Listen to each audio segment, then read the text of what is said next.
This is interesting. This is from Warren Sharp, Sharp Football. Most expensive offenses in the NFL in 2024. The Browns are the most expensive. 191 million, just ahead of the Rams. Chiefs are at 170. Cowboys 158.7. Falcons 151.5. And that's not all Deshaun Watson. Now it's whatever 46, whatever it is. Offensive line is extremely expensive for the Browns. I think four of the five make 10 plus million. Yeah, and one of them is going to probably be sitting the bench all year in Jack Conklin. That's something that I don't think has been talked about enough this offseason. Like we focus so much on the $46 million that Deshaun Watson has made, but there's a lot of money going into that offensive line based on what they did in 2020.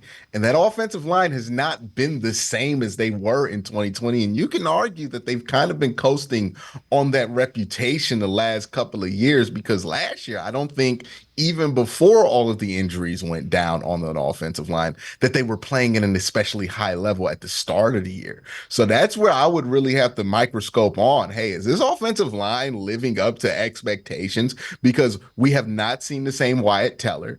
Joe Batonio is great, but Joe Batonio is getting older. It's starting to show he's had back injuries. He doesn't anchor or push as well as he once did. We have questions all the time about Jed Wills. We like DeJuan Jones, but DeJuan Jones is young. Jack Conklin is unreliable to stay on the field.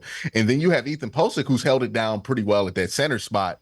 But there's a lot of questions for what is usually talked about as one of the best units in the NFL. And we have to see if that they're going to live up to that expectation of them because I see a lot of issues there with that offensive line that could potentially pop up. Yeah, without question. You mentioned the two guards are getting up there in age, and football, especially on the line, is a young man's game. The other thing that I would throw out there, if they tweak this offense and they're putting more motion and more window dressing, are you getting rid of the ball quicker? I mean, you're still going to want to run the football.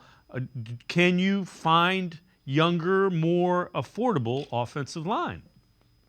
And also, if you are tailoring this offense around Deshaun Watson, we got to be honest about it. At his best, there's some strengths and weakness, right? We talk about this with Joe Burrow. He's going to hold on to the ball longer. He's going to blow his def in the pocket because he's trying to stretch out a play. So it's going to make it harder on your tackles. Like Deshaun Watson is in that class of quarterback who he can game change, he can play make, but he's also going to make your life harder on the offensive line. And if you're trying to spread it out, go three wide, more 11 personnel, that means you're going to have less tight ends in. That means you're going to have less help on the offensive line, which means you're going to leave these guys on more of an island. So there's a situation where the offensive line is not going to have that nice cushion that they had. Remember, we were all talking about 12 and 13 personnel, right? They're not going to have that same amount of cushion that they used to have when they were running the old system. Now they're going to be left more on the island, and you can argue the play has not been what it has been in years past.